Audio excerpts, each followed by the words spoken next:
Canela Michelle Meyers. Canela's been here for 3 years. This is her 3rd year, and just a few things I'd like to say. You know, in meeting Canela and getting to know her over the last 2 conferences, one of the things that really stands out for me is that her heartfelt, vast presence is such an invitation for all of us to move into divine experience, not only of ourselves, but in our connection to existence. So as you sit in the chair here and you invite all of us in, I'm sure everybody here will know what I'm talking about. Canela also is a lover of Osho and Papaji, and comes from a lineage of understanding, not just her own, I would say. She's been touring around the world for many years, giving talks and satsangs, and she also has a book that's available. I'm hoping, I don't know if you're going to have it for sale here, if you've brought copies. It's here today too. Yeah. Okay, so, and the book that she has that is the written word of her presence is right here, right now, and it's just an absolute joy for me to introduce you, but for you to be here to share your presence with all of us. So please welcome Canela.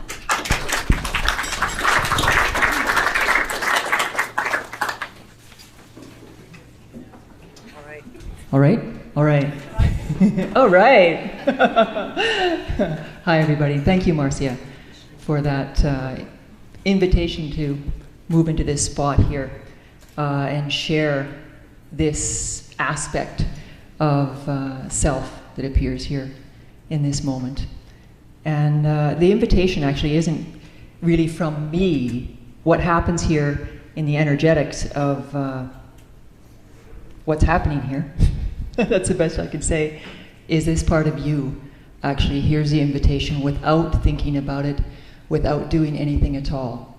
That part of you is already listening in each and every moment and hears this invitation, and you drop in with yourself. It seems like I'm inviting you, but it is really not like that. It's you hear this part of you that's present and available in each moment, hears this, recognizes itself, and relaxes open to what's already here. Like this. I don't know. And so it doesn't really matter too much what I say. It's in the words, it's in the room, it's in the world, all of it.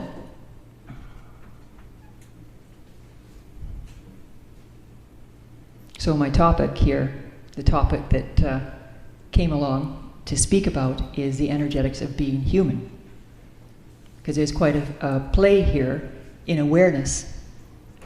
Awareness is this stillness, is this part that's listening right now, is this part that's seeing right now, the feeling a chair, the felt sense of support that's happening right now, the heart beating, the blood pumping. You're being played. It's a relaxing open to that being played, just as you are inclusive of these aspects that appear to be this human being here. Because it does, right? When you look, something's happening here, and it's called a canela. And it sounds like this. And so awareness is just playing itself out like this. And it's playing out itself like that. Where you are, which is the same here. Right? You can't really locate where is here.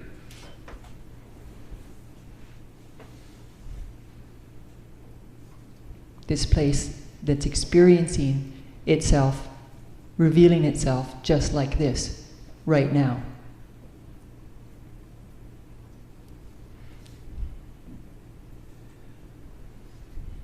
So it's kind of tricky to look at the energetics of the whole shebang, simply because we've been taught to identify what's happening in life and the appearance of what's going on by putting our attention out to things.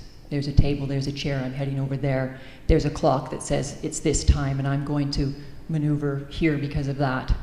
We're responding and sometimes reacting to what's actually in this appearance.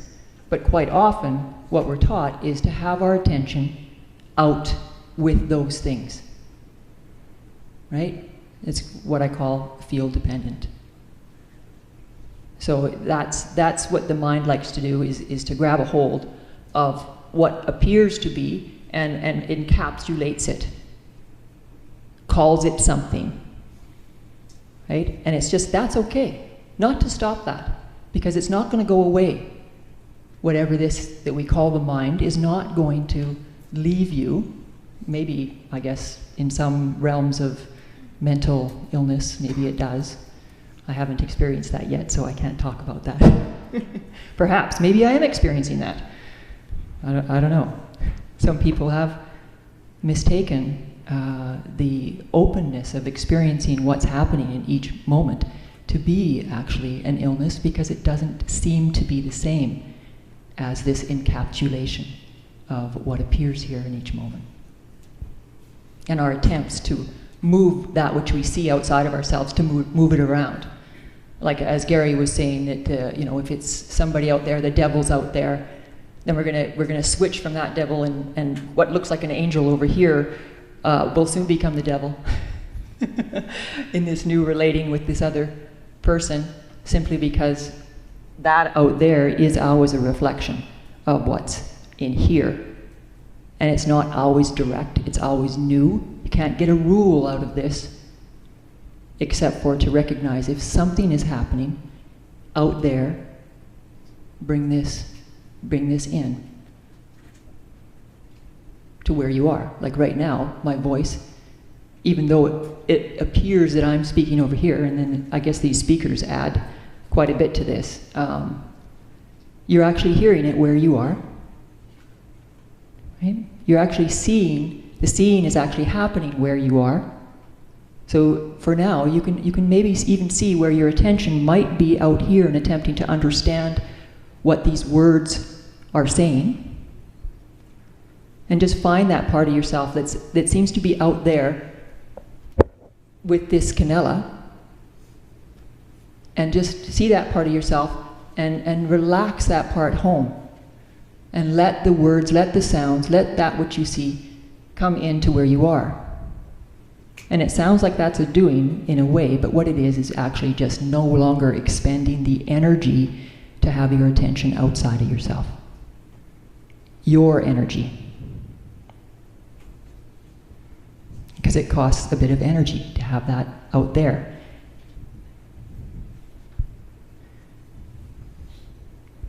And I'm going to do something a little new here today for me, is use the whiteboard. And just show a little bit of that, if I can bring the mic around. Can you bring the whiteboard closer?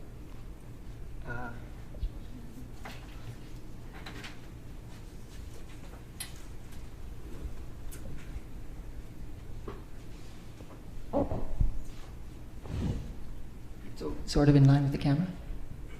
Yeah.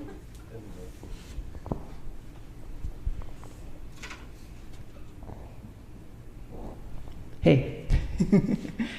So, with this aspect of looking outside of yourself and what we've been taught to put our attention out there, and it's very natural. We need to have been taught to have our attention out there, right? I mean, you notice that babies don't have their attention out there, but gradually they begin to learn to have their attention out there with what appears to be outside, simply because the parents are also doing that. The world and what they can get about being human, that's what it looks like it's supposed to happen.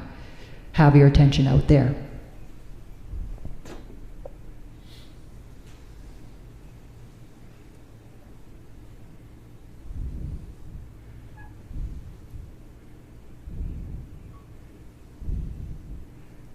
Sort of masculine and feminine here. You could be, put a little hair on there. Like the human. You see that okay? So the attention then is going out here, right? And it's relative. It goes to all these apparent things that are happening out there. Now these things are actually awareness. This glass with water, the glass is awareness expressing itself as a glass right now. The water is expressing itself as water. The light reflecting in the colors, they're all awareness at play. And we're receiving that. We're understanding that. And all of this that goes on is all awareness at play. You are awareness at play in each moment, right? You're just these atoms that are vibrating here. Like this.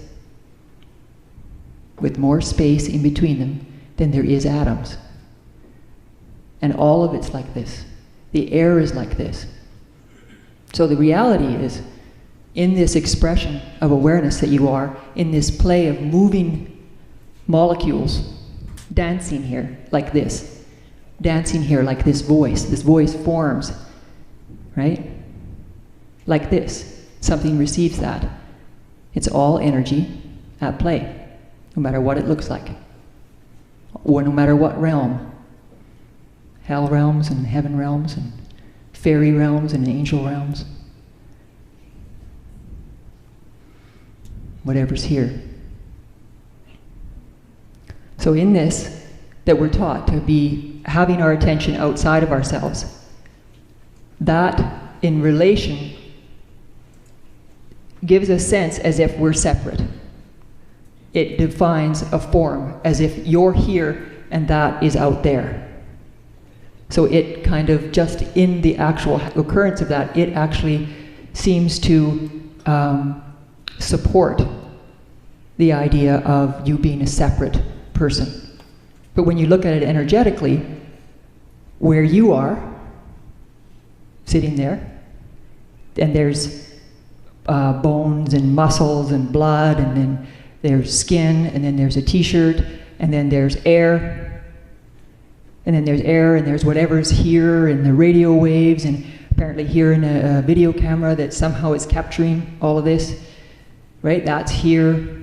And actually all the people who see this video in the future are here already,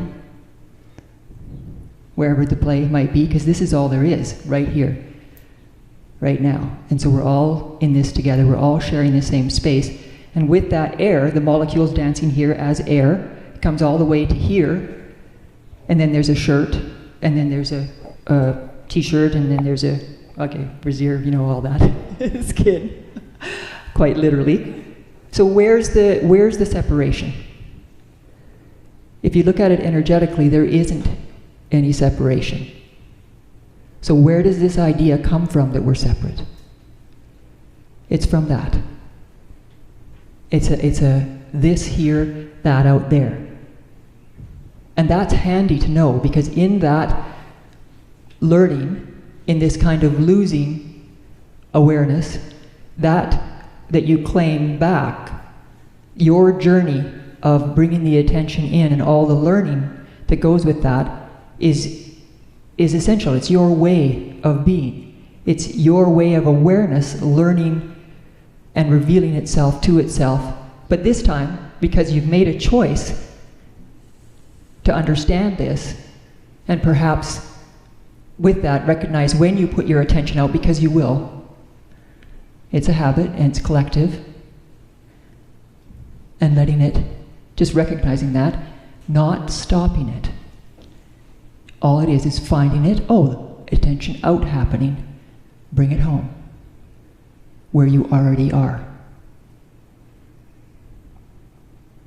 As many times as it happens, you can bring it home. And then you can play with it, putting attention out there, but you'll find that you won't want to really do that much, because it costs you energy, have your attention out there. So it's then allowing things to come in, and then where you're listening from appears to be sort of somewhere in here, but there isn't actually a location. Right? If you look right now and look where here is, where you're hearing the sound of this voice, see if you can locate where that is. Right? But in letting a balance happen between the attention being outward and the attention being inward, what looks like meditation, there becomes a balance between the outside, whoop, and the inside, or what appears to be the inside and what appears to be the outside. And as those two become more harmonious, because you're deciding to bring your attention in instead of always having it out there, then this dissolves. It becomes less of a something if what's inside is equal to the outside in your being with that. Awareness, being aware of this. That's what brings the harmony to it.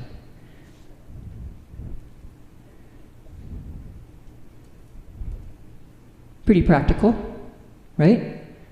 Straightforward. It's all pretty straightforward when you look right in the moment of what's occurring. Find your feet. Gravity's holding you here. There's an experience of gravity happening, holding this movement of atoms at play. So it's totally different than what it appears to be. And yet when you look at it, and when I say this, you know that you know this. I'm not saying anything that you don't know. Right? It's straight ahead. It's just maybe, perhaps, people haven't looked in that particular direction to see this.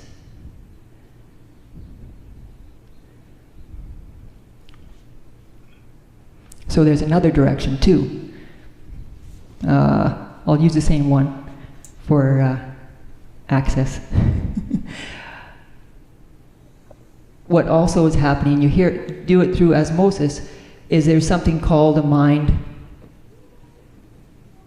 And it offers all sorts of stuff about this encapsulation of this and that, and compares this and that with this and that. And again, that relativity, it creates a sense as if what appears here is real. And then it has judgments about that, perhaps, and if it believes the judgment, I mean, be judgmental, that's fine. The judgment's fine, it's whether you believe it or not that energizes it, right? It's just, you're not creating the judgment when it appears, it just appears. You didn't make it appear. Out of the blue, there it is. If you grab a hold of it, then yeah, okay, you can go and do a little dance with the judgment. But then just noticing, oh, I'm doing a little dance happening. And right away it's, oh, okay. Because as soon as you're pointing to what's actually occurring, it is no longer separate. Because you, as awareness, have acknowledged this. You are aware of what's going on. So it's like this bed of awareness we call the absolute. And then this play of awareness within that. It appears to be within that. It's actually just part of the whole play of it. But that's what the non-dual aspect is, looking at it from the space itself. The space, recognizing that the space itself is playing itself out like this. It recognizes that, it's conscious of that. Right? So that's the part that, I don't know what I'm drawing in the air here, but noticing.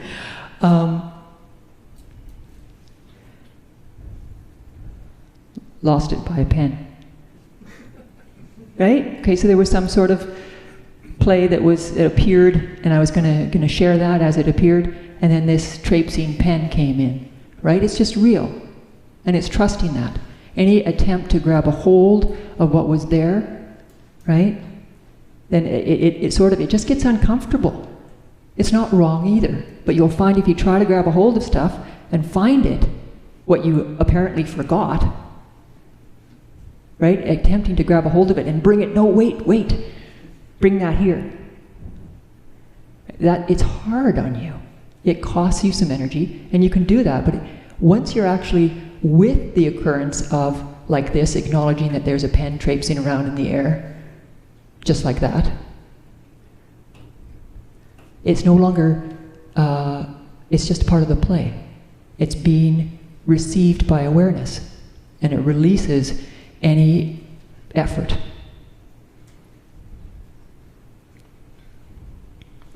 So that's the other part here, is there's a mind up here, and we've, through being taught this, and because most of the human population so far, I always don't put things that I'd like to see a shift in, I don't put it in present tense that people are like this. They have been, up until now, quite interested in what the mind has to say. It seems like a safe ground to be. So a lot of the attention goes to what this comes up with, temptation, to get engaged in. Those judgments, for instance. They just show up, and we get entangled in that. The temptation is the judgment shows up, wiggles its little tail, and we grab a hold or not. Right? But we're, as, I don't know, a lot of people are, say that the attention then is up here with this aspect of being human, the mind. But what's really handy is that you can find, engagement in the mind, or what engagement in what the mind's offering up happening. It's not to stop being engaged when it's happening. You didn't do that either. But you can notice that, and what's handy is the body. And the felt sense of this, the felt sense of gravity, the felt sense of a hand. And you can even use the vision and to recognize that this is here. And as soon as you're recognizing what's here and feeling what's here, you're being present. As well as you're bringing some balance between this and this. And then this edge of what appears to be a mind and appears to be separation also melts. This becomes more harmonious. It's only that we're used to having had the attention predominantly in one area. None of it's in the way of awareness. How could it be? What could you find that's here that isn't awareness itself?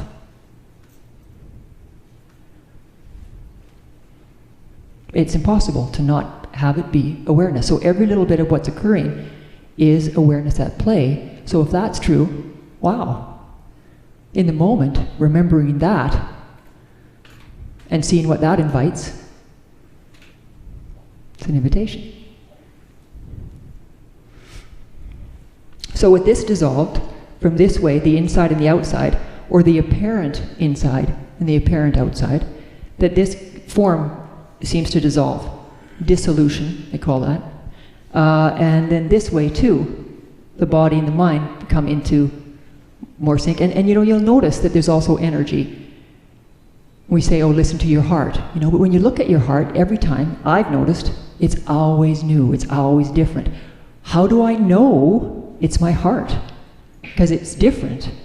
It hasn't been encapsulated, but somewhere there's a space around here that I call that. And it's always new when I feel it, in the moment.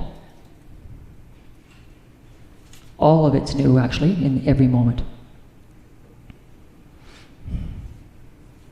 So what was gone before when I was waving this around has come back. And is it a coming back? It is not. It arrives here newly, because this moment is new.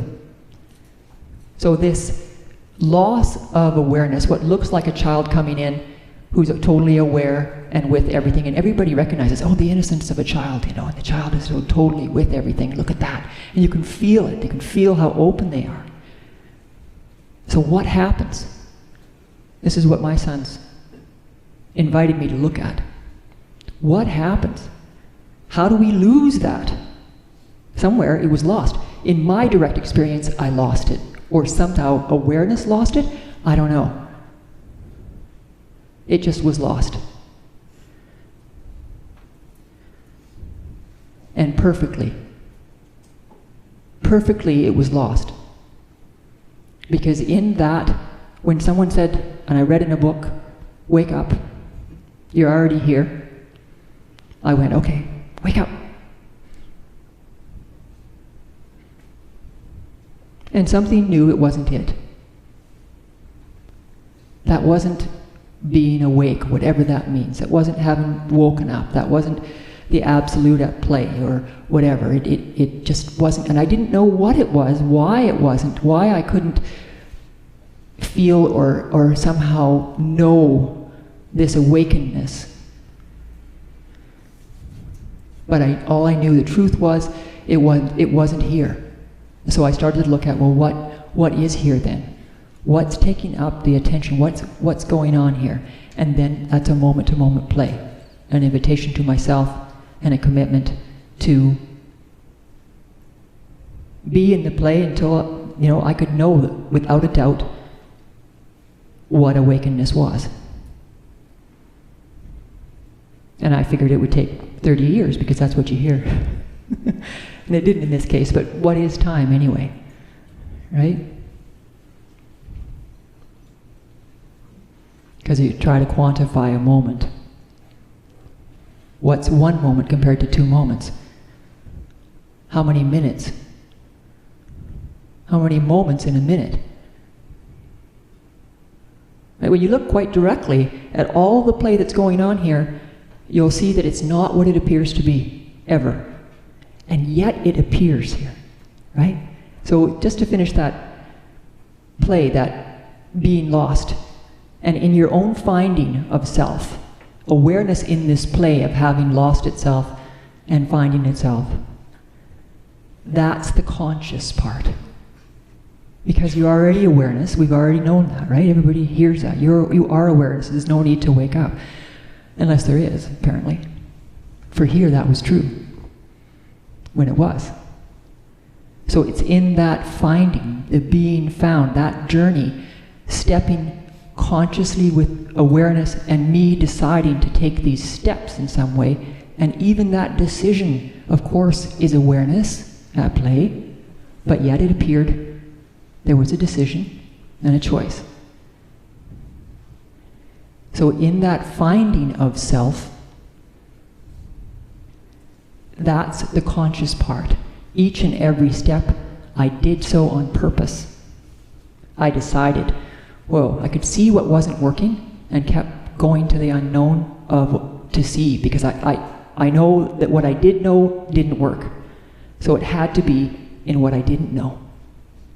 And throwing myself into this and that, whatever appeared to me, like you're bringing yourself here to this conference. Somewhere out of the blue, it occurred to you that you saw an ad or whatever, and then you find yourself here.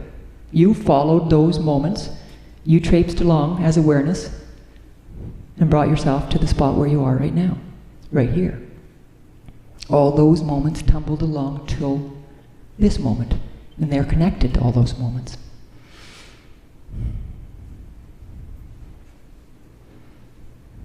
So, okay, here we're in this dissolved part. This part's met itself in harmony, and this part has become harmonious, and it's an energetic play, and you recognize that, and it's the pre-movement and all that. And then interestingly, in this nothing space, because it disappeared, right? The recognition that it's nothing. That out there is nothing, and this in here is nothing, and there's no one here. Lo and behold, wow, it still keeps appearing. Same voice, or similar. I suppose it's different and new in every moment, but I can recognize this voice. It keeps appearing like this. Interesting. So what about that in the nothingness?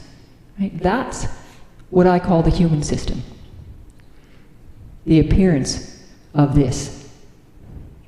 And the creation of this from the moments of experiencing, of awareness experiencing life as this person.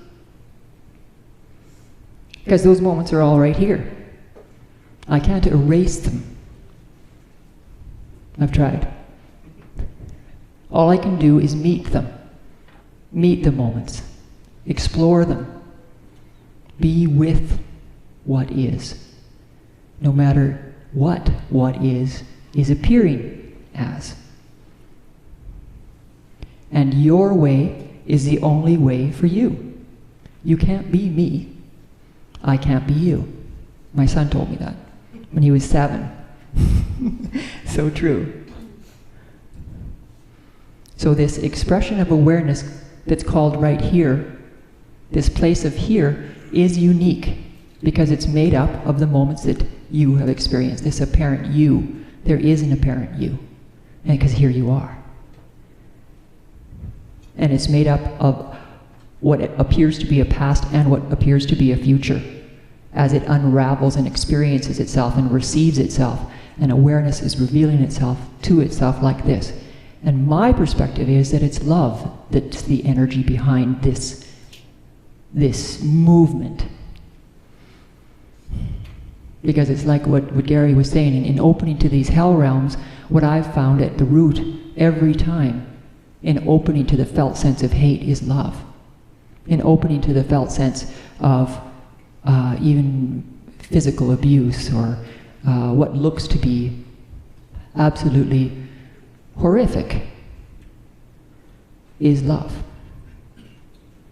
No matter what it looks like, and that's what I've given myself over to service. I mean, what am I giving? I mean, is it some sort of plan? I mean, awareness planned it at some point, but I go along with it to be of service to people, to find out how is this love when that question comes up. Because that's what I ask myself each time.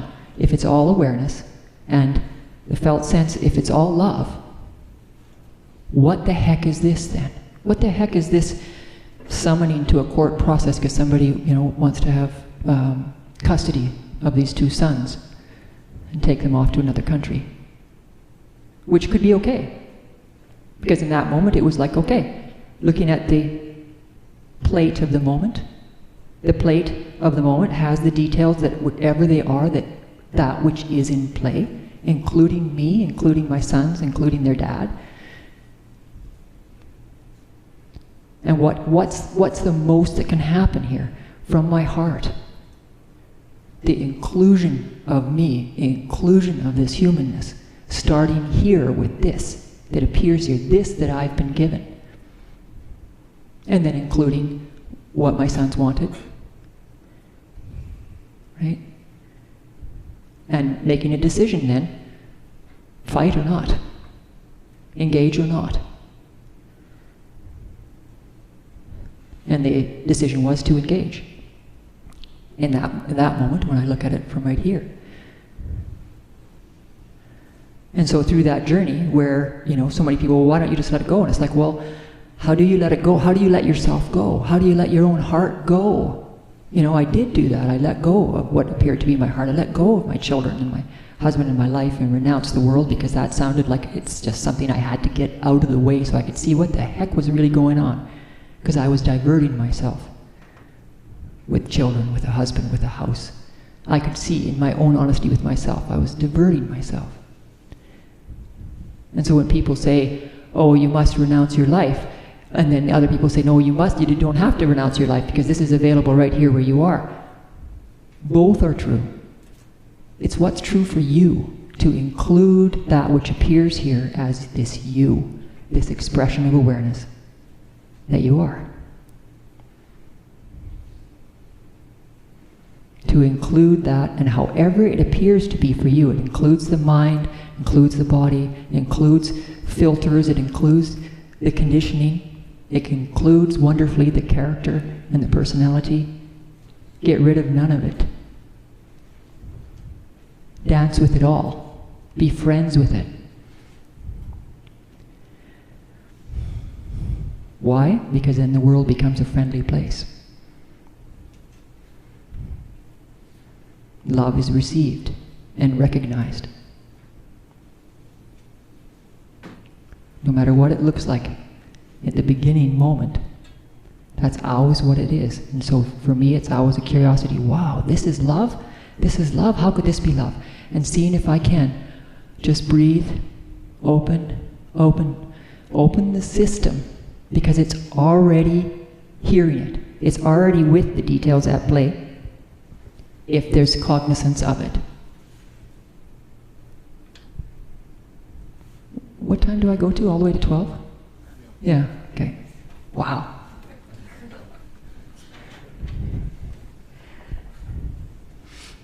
That's the other part about this time, right? That moments can get really chubby. You can get way more moments in 5 minutes when you're relaxed open to them. And how do you quantify a moment? I don't know. But it seemed like that was a lot of words and a lot of different stuff being said, and then looking up and going, whoa, apparently the clock didn't go along with that. And other moments, right? You've all experienced this, I'm sure, where it's just gone, it's gone, gone. You think it's going to be an hour so often in meditation? Right? I don't know about you guys, but certainly. You know, you just close your eyes and all of a sudden, bingo, it's like somebody saying, okay, that's it. You know, we can't quantify this, really. There are attempts to, but ultimately that grasping, that quantification, that very action of attempting to quantify, of attempting to figure all that out, how beautiful, look at that, oh my gosh, what is that? It's out there. Love is out there touching itself like this, attempting to grab on. It becomes so sweet when you go with it. Wow. Because it's something for the particular flavor of awareness that you are.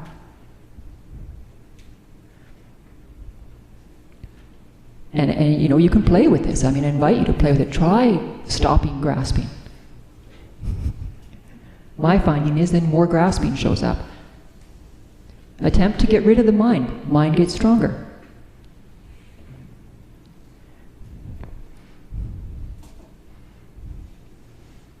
Being with all of it. There's nothing to get rid of. All of its awareness, all of its love at play.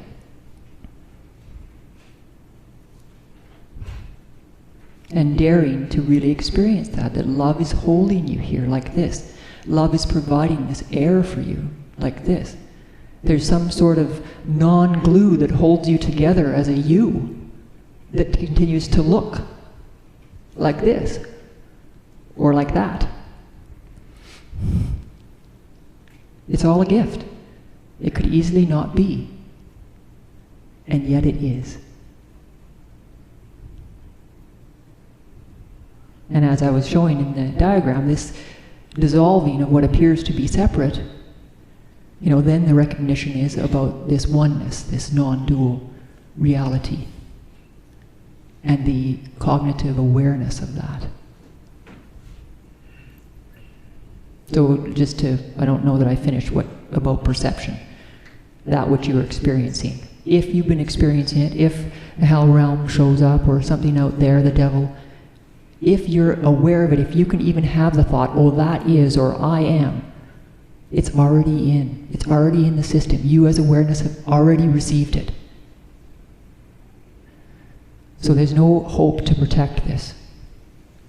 There's only trust of opening with what's already here. Because if it's happening, it's okay. And it's recognition of that, and gently, in your own way, opening and trusting yourself. Because you're the constant, this flavor of awareness that you are. Uniquely, like this. Thank heavens. And it's just how it is. What a blessing. It seems a blessing to me. I could never know what's going on over there. And wonderfully, awareness somehow has evolved this shaping of sounds into what we call words, that we might receive each other through the word. Wow. Cool. And I can say, okay, well, what's happening? So I'll actually ask you, what's happening? What's happening right now? Right now I'm just listening, trying to learn. Listening happening? Yes. Trying happening? Yeah. Whereabouts? Whereabouts is the trying? In my mind, I guess. Just take a look, see if you can find it. Because sometimes it actually is an energy. Mostly mind. So somewhere up here? And when you relax open to trying happening, what happens?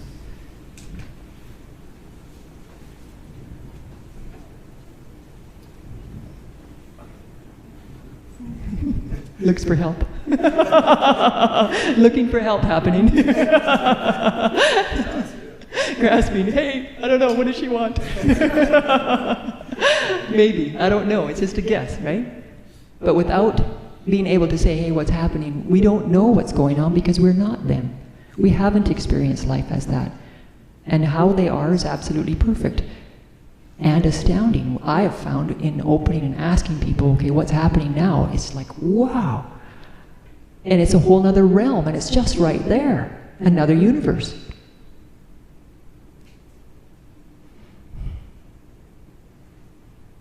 And just knowing that if there's a perception of a nice, fuzzy, beautiful sweater, somewhere awareness has already received it. And as it passes with the energetics of what's here, that's where perception occurs. And perception is always after the happening, slightly after. It needs to have received itself in order to even form a perception. So the energy's already in. And it's kind of interesting because Isaac is here, because that was my question to him, that then awareness became aware of itself, was, is it beyond perception? And his answer was yes. And then that's when whatever I am knew that it had happened. This awareness had become aware of itself. And then it's been a dancing of itself, and a understanding of itself, and a revealing of itself to itself, however it has. And I have found it's easier for me to go along with it, no matter what it looks like.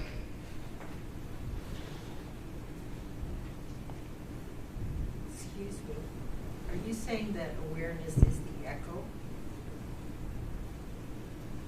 Describe the echo. It's after what has happened.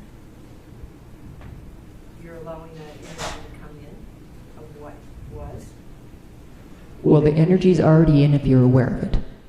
So whether you allowed it or not is besides the point, right? Because it's already happened. So I'm not sure what you mean by the echo. You were saying that the grasping Mm-hmm. is actually, we'll say, opposite to the dance of acceptance. The grasping is part of the dance. Yeah. Awareness. The action. Yeah. You could, instead of think about it, you did it. And then you were in that moment, so you actually see that it's one and the same. Even the grasping. Even the grasping. As soon as you're with it, you see, it's that the grasping occurs because there's an attempt to change what is. That's the mistake, right? Because perception's always after the whole bit's happening. It's already occurred, so we can't actually change it because we're already in it. And that moment, this moment, is already full and as it is, exactly as it is. What we can do is be more soft in our responding to what is. Recognizing reaction, that's the closing down. Or attraction, whoa, whoa, pulling in. And just noticing that. Reaction happening. As soon as awareness is aware of reaction happening, then it's feeling what is the actual play of energy called reaction in this moment. And it's with that, the actual reality of what's occurring. Being with. So it's not the attempt to change anything, it's finding that the attempt to change is happening, is attempting to happen. It's like, oh, trying happening, attempting happening. Bless you.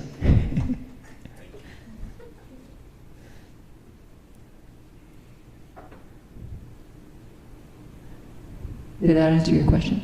Yeah, it's the reverberation. It's the, now, echo can be said it's the reverberation of your awareness of the energy.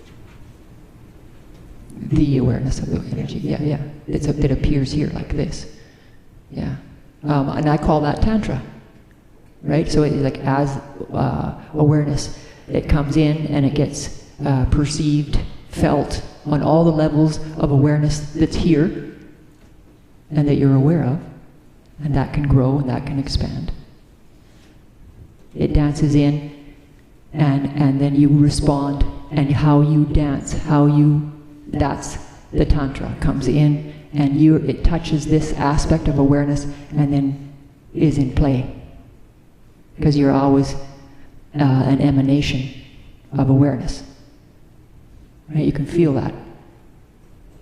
You can feel somebody walk in the room even if it's totally silent. You know, what is that? That's the energetics of each person. And they come with this flavor. And it affects every bit of what's here. So the part about an echo, it sounds like something needs to happen out there and then it comes, you know, and in a way it does, but it's simultaneous because there's only this moment. But it's handy to point to look at the play of it. But it's already, you know, it's in play.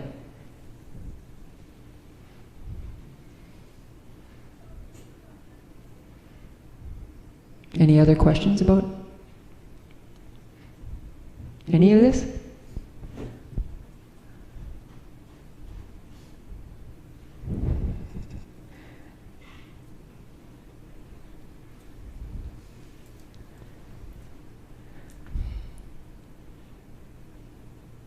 When you give space to yourself to be just exactly as you are, and just relax open, even to the snarky bits, right? However it shows up, it becomes a delight. A humorous play in a way, and sometimes not so humorous, but real. Oh, okay. Right. From here, what feels to be the best direction? What now? And I myself ask myself, what now? And something appears in a question. Something appears here and drops in, whatever it is, some idea of something. You're off to the races again, right? And in the play of that, you have a yes.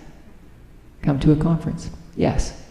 All those moments from that yes till now, and in the practicalities of it. There was a need to purchase a plane ticket and figure out a place to lay the body down. You know, as you're speaking about this, what I get most interested, I think, is how we interact and interplay with anger.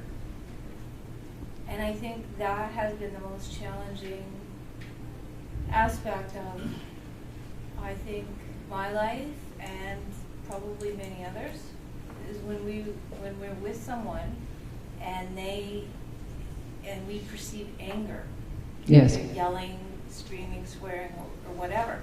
And then how that energy is how I perceive it, and then how I become aware of it is usually is so overwhelming.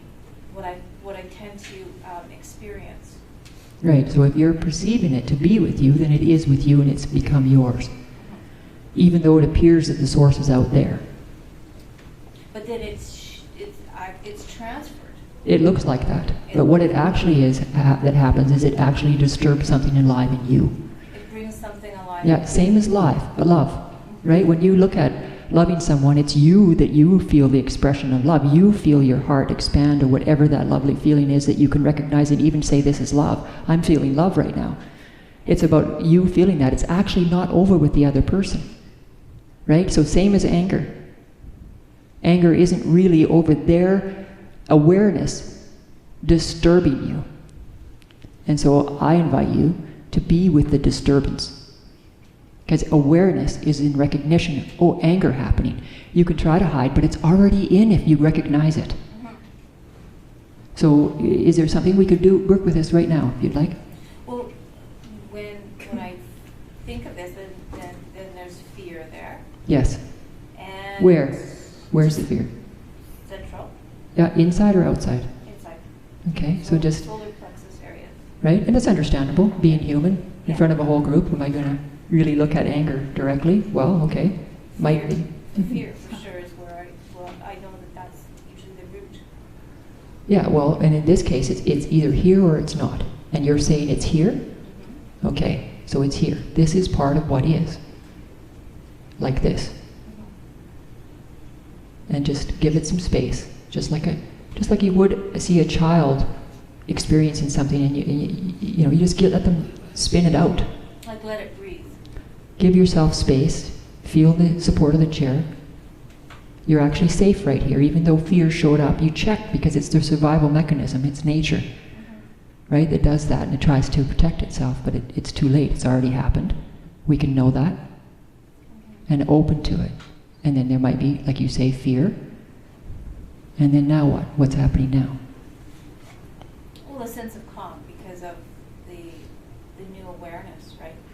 And the calmness is here? Yeah. Okay. Yeah. Now remember, and see, I use this word remember because it's really always new.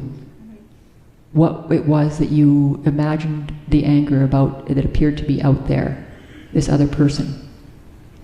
Oh, just the history. Yeah, which is very handy. Yeah. And it's not like we go to the past. What you actually do, the actual energetics of remembering is in this moment, the images come in, the energy is right here.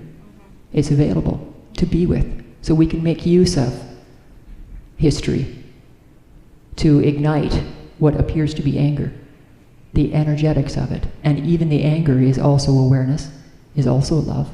Wow, curious. So that knowledge, it's also love, even though we might not feel it as that yet, to check it out, to dare to check it out. So when I say that this history of where you were aware of anger, you can bring that back up into this moment, invite it into this moment just by remembering. What happens? Well, it becomes alive. It becomes alive where? In the solar plexus area. In the solar plexus area. Okay, so once again, relaxing the rest of the body, open the system to what's here. And then it dissolves into love. Well, does it or doesn't it? See, my finding is that it usually opens up to some sort of space or remembering that's connected and connected and connected to many, many, many experiences of anger. Because most of humanity is attempting to get away from anger. We're trying to stop anger. We're trying to say, no, I'm not angry. Because we've been told, don't be angry. Well, too late. Anger's here. So it's learning in your own way to open up to that. And it's in the solar plexus. It's a very powerful place. It's the sun, right? And giving space to that. Let that anger responsibly be alive, be itself. Sometimes it's just feeling it. Other times it can be getting a big piece of paper and some black pens maybe, red pens, bright colors maybe, whatever, and just scribble it out. Just let that energy live. And then as you let that energy live, and you can say yes to this by letting it live, you gain mastery. Simply, and what is mastery? Mastery is the confidence in yourself to be with what is. That no matter what occurs, you can be with it. Because you've learned to trust yourself to be able to be with this fire energy. Or, what I would call the I hate you or whatever, that's, it's Kalima. Beautiful, beautiful energy. This is the energy that when something matters to you, it's always rooted, something matters, or that wouldn't occur. Something that matters to this aspect of humanness. And so curious, what is it? What's the root? The only way through to the root is by feeling it, and it'll be completely unique for you than for me. But the energy of anger points to love being in existence. I hear it as an invitation from love. And I've learned to give space to it in my own way. And this is also something that I support people with. And if this can happen, that people open to this energy called anger, and recognize it as energy, and therefore say, okay, well, I'm already with it. It's not like I'm creating it. It just happened. It's here now. Recognition and the honesty that it's here. Okay, and daring to open to that. And just feel it, and let the energy take you. Let the energy, if it's heat or whatever, however it shows up, there's no way it's supposed to be. It already is itself. So it's giving space, so it's no longer held onto. Because it's here, because it's awareness like this. Trusting yourself, you're safe, it's okay, and feeling it, and then responding. If it feels like I say, a piece of paper, or writing an email to yourself, or writing an email that's addressed to yourself, but you're writing it to the other person who apparently the anger showed up with, right? Some way that isn't about lashing out at the other. It's a beautiful way to receive, to hold or embrace, and to heal. Yes. But That's the invitation. I still have a question about the fact that because we're all energy and we all, there's all this space between the atoms and the air, and doesn't that person transfer some of their anger energy to the other person? Don't we physically receive? What do you? It ignites it in you, just like awareness right now is, ignites when awareness is being pointed to. It's like gas to the fire then. Yeah, you are a microcosm of the macrocosm. Whatever that angry person appears to be out there, if there was no anger in you, you would not feel a thing. I wouldn't have ignited. Exactly. All it does is it disturbs something alive in you. Now, it may or may not show up as actual anger in you. It may be hurt. It may be sorrow. It may just be energy moving like this, running through the system.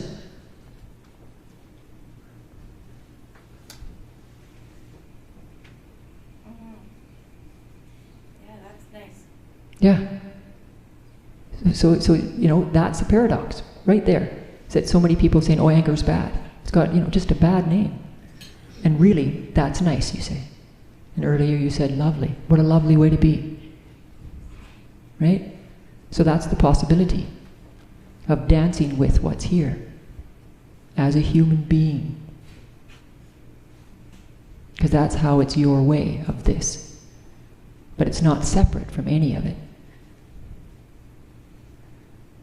It's just to be with the appearance and that which you are aware of, that which awareness is aware of. It appears to be a you, but really it's just an energetic play that appears here like this.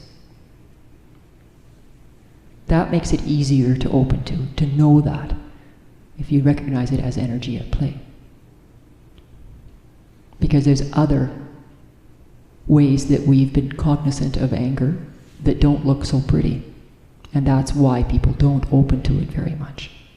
Because it looks like war, it looks like killing, it looks like, we all know it. Where anger's lashed out, where the person no longer can hold on to that energy inside, and they just, whatever, child, wife, person close by, or they take it to war and lash out and really get their yayas out on the other. Slashing, because that's it's a strong energy, wants to destroy. But in being with it and being responsible, able to respond to what is, and to trust yourself, and letting off that held away opening to it, because it's already here. But finding your way and how that can be for you, and some energies I've gotten support. I went to different workshops or whatever to learn how to open to them, because it felt like chaos, and I didn't know how to really do that. Same as when I'm writing a book. I didn't know how to write a book, so I went to a workshop. How to write a book. We're in this together. Somebody knows. If the ideas occurred to you to figure out what's going on in any way, there's a way. Awareness cannot have that idea even show up that you can perceive it if there isn't a way.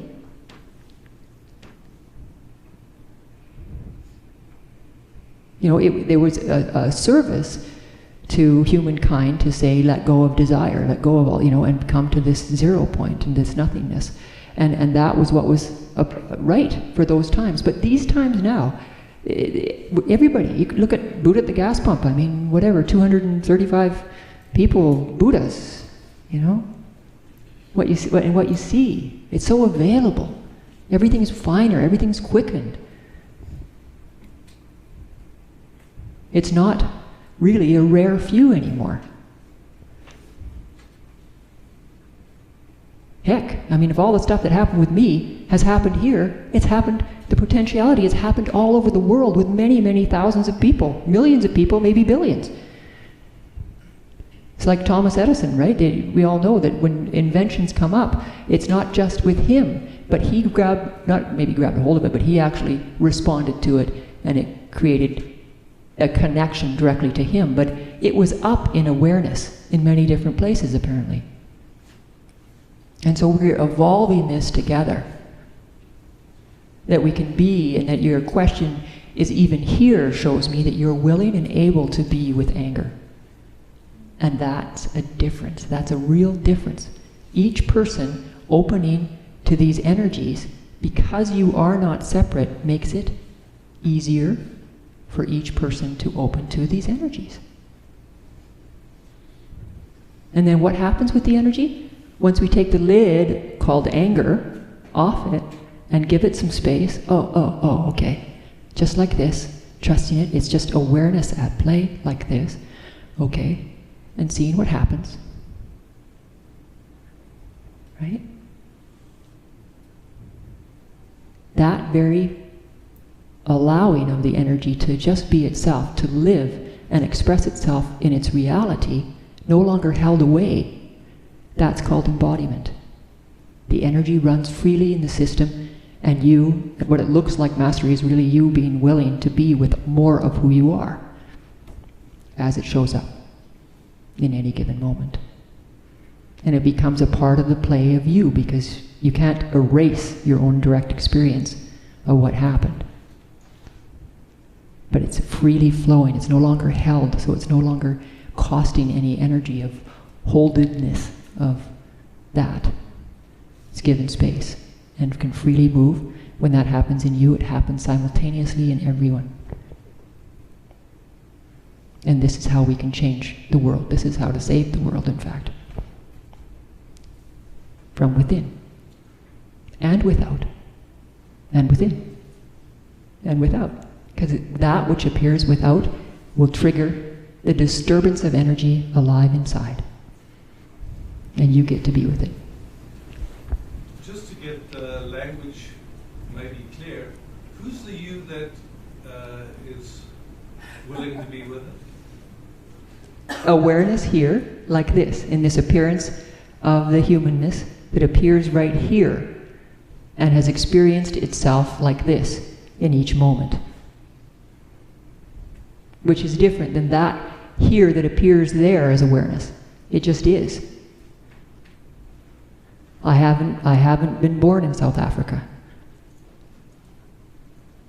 I have different experiences.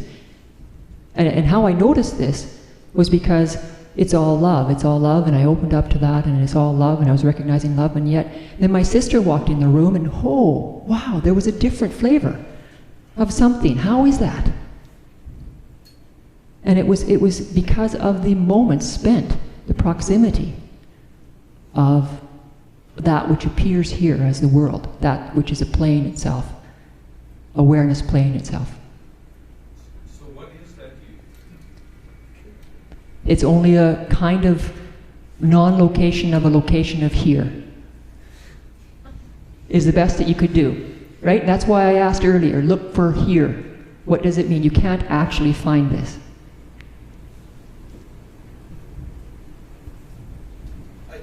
I guess like we all, like obviously these ontological like being type terms are very difficult to wrap around, and I understand that. But I guess all we can ever do is use metaphors and stories to try and talk about these very deep intuitive things. But still, like, doesn't this talk of like mastery and like you know, coming from love and from one to the other, isn't that is still enforcing duality? Right? Like that's still, the absolute as you talk about it, is itself without capacity to have proclivity. Wow. Okay, well no, but see, this is interesting. Like and I'm not saying it's just here, whatever the happenings of these words have played this way with you, and they've been perceived in this way. I mean, I can't And that's wonderful. It's good to hear this because I have no idea. I mean, I'm just going from the direct experiencing here and what's been found and explored energetically with awareness. And so then that's all I'm speaking from. The words are just kind of playing themselves out. So any of it in any moment, like to say that there's another that's angry, right? Or that you might feel, all you've got is here in this experiencing, this happening of an experience. It's only, you could take the words, and that's the tricky part of words. They can be made into something. Well, that's an interpretive framework, right? That's Right. the way you come to understand something. But Right. that's what I'm saying. Like this is what I'm saying. Like Yep. this seems to be another framework to capture the framework, right? Can't you just blow that all up? Yes. Just blow it. Right, tear it down. right here, right now. There's only this. You don't need right? the love. You don't need the love. You don't need the. You don't need the love because love is already part of the play. We don't need any of it. Awareness is playing itself, and we're in with the play, and it's just easier to relax open to what's occurring. And then in exploring it in the moment, right? Because none of it has any substance in the moment, except for that it does, in you or it doesn't. And so for you, that's the truth, however it is for you. You can't get around that. You can't make it the same. No. Except for we're in it together. This same, right? We're both here, whether if you were in France. Well, it is. Right? It is, yes. So, and that's what I say, going to the nothingness, right? That all of that, all these words, and yet there's a human being feeling something, if it does. He or she, or that bit of awareness that's here, like this. So all of it counts. That's all I'm saying, is all of it does, in a way, but not as a grasping, as a play of itself in each moment. It's a movement, and how you are with that movement. Perhaps attempting to grab on to understand it, and then just noticing that, and then trusting whatever does fit or resonate does. But there's another question. Who's the understander? Like, that's what he's getting at. Like, who's Awareness. Awareness is revealing itself to itself. That's it. Like this. And understanding somehow is part of the play of that. It just is. Because we can all say at some moment we've understood something. And is there anybody here that hasn't ever experienced what that word points to? Understanding. You have? No. Oh. Because if understanding is a form of knowledge and it's a shape of duality, non-duality isn't a rejection of duality. It's the rejection of the notion that duality is something different than what you are. So we don't have a problem with the fact that we know or that we understand. It's also just an expression of awareness, right? Even understanding. Yeah. Yeah. It's just an expression, however it is. We need to reject it. We don't need to reject it. Exactly. We don't need to reject it. We can quantify it to get a look at it and to play with it, because that might be the flavor of humanness that we are. You can't stop that either, right? But it's like going along with that. And what I've found is going along with this aspect of humanness, whatever looked like as if it was in the way before becomes a delight, becomes a part of, it's delightful. It's awareness in its own flavor. And it's like that. I mean, the flavor. You know, we know there's a different flavor between apples and oranges. You could say that they're all awareness, and so none of it counts, it's all the nothingness. And yet, wow, so cool, there is a difference in taste. There just is, and then we can experience that, but we can't make it into something except for flavor. See, for me, I was just... Rabble-rouser. Yeah. So understanding happens, seeing happens, all these things, and then the way we speak, we say, I understood, I saw, yeah. But these things happen, no problem. I think that's common. But when we speak that, I that doesn't. That's where it starts to get a bit confusing. Yeah, and that's not what I'm saying. Awareness does it. Yeah, good. That's all I was. Yeah. Yeah, awareness is that's the part that's handy in a moment of opening to what appears to be occurring. It's handy to remember that it's awareness and expression. Or I like to call it love, because, like I say, my findings in opening to anger, for instance, that it was my own caring about something, even as a child, where in my love of the apparent other, I as a child mistakenly attempted to help my parents by getting involved, this enmeshment, this mix-up of energies. And I didn't do that cognitively, I didn't decide that, but something in me wanted to somehow help the situation, and as a child it just happened. And the only way I know that is because I've explored the energies as an adult and found the root of them. And the root, that's what I found. Oh my God, an innocent child was attempting to support someone. It was a mistake, yes, because I can't help anybody else, actually. But understanding that, then bringing that energy and recognizing that it's myself, and that energy was mine, and allowing myself to bring that home. And whatever home is, right? Weird. It is weird. It's weird, but it's delightful, and that's the paradox, right? In nothing, right? In the neutrality of the nothingness, something appears. It might be a growly stomach. And then when you look at the growly, I mean, is it really the stomach? You just feel some sort of sensation in the belly area, but we call it that because there's a stomach there, apparently, because somebody's explored that. But it doesn't actually have a shape of a stomach. At least I've never felt the shape of my stomach when hunger calls and comes into existence and says, time to eat. It just occurs. So it's an invitation to go along with that, all of the aspects, and relaxing open when there's an attempt to understand. It's like, oh, attempt to understand, cool. And the minute that that's admitted as part of what's happening, you're with it already. There's an ease to it.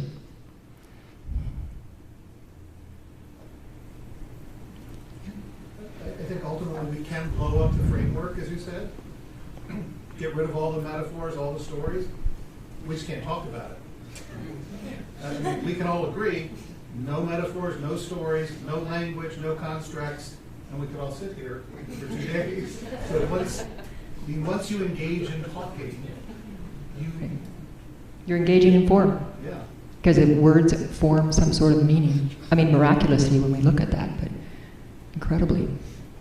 Yeah, no, well, words do have meaning, and like the, we don't need to draw so. I agree. Yeah.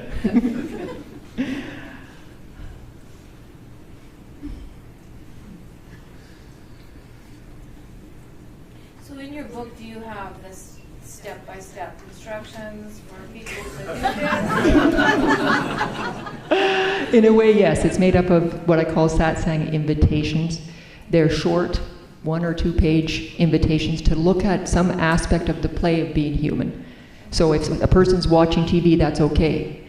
But see if that which appears on a screen out there, letting it come into where you are, right? Whatever, all the colors and the pixels and all that stuff that's going on, letting it come in rather than having the attention out there on what appears to be a TV and letting it come in. Stuff like this. And there's space to write in each invitation to explore it. I wrote them before offering a space called Satsang so that people could kind of muse on the topic and then bring their findings, share themselves, or have questions. We would explore it more deeply in Satsang. And speaking of Satsang, there is a Satsang that Gary and I, it appears we facilitate. And it's, quite fiery because he's in it. And fun and wonderful on Saturday here in Lethbridge. And then there's also a small one that I'm on Wednesday night, and then in Calgary on Thursday night. And individual sessions on Monday, if people feel to work directly with aspects. And available on Skype even. I mean, what a world, right? I can be with someone in the other side of the world with Japan. You know, it's a little more tricky with Japan because it's such a different time zone. I actually have to get up early. But I agree to it and then set it up, and there we can be together, even though the appearance is he's in Japan and I'm in Canada or Mexico. Right? It's just an appearance, and the reality of the appearance will show itself again and again. The reality of the illusion, the reality that it is an illusion, how we think about it and how we've quantified it. But it's in that letting go of the quantification that's our flavor of being aware of awareness. So we don't want to lose that either. It's all good. So it's just 12 now, but is it okay just to... We'll wrap it up. Yeah, we're going to wrap it up with something totally mindless. However, it's all kind of mindless, but I'd like to offer a little bit of toning. Just a few moments. So allowing this, I like to set an intention so that your mind has some sort of aspect of, what are these sounds going to do to me? And so the intention of the sounds would be a support to you yourself in embracing more of who you are. How does that sound? Sound all right? Yeah? Yeah? And so I ask and I give a space for your yes, because that's all that's required. You can let it go now. You've already said yes, so the sounds can mix and mingle with you. They're just sounds that come from outside and inside of myself, or what appears here to be more as Canela. And people have found them to be supportive and healing. So, holding, supporting that embrace.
Thank you.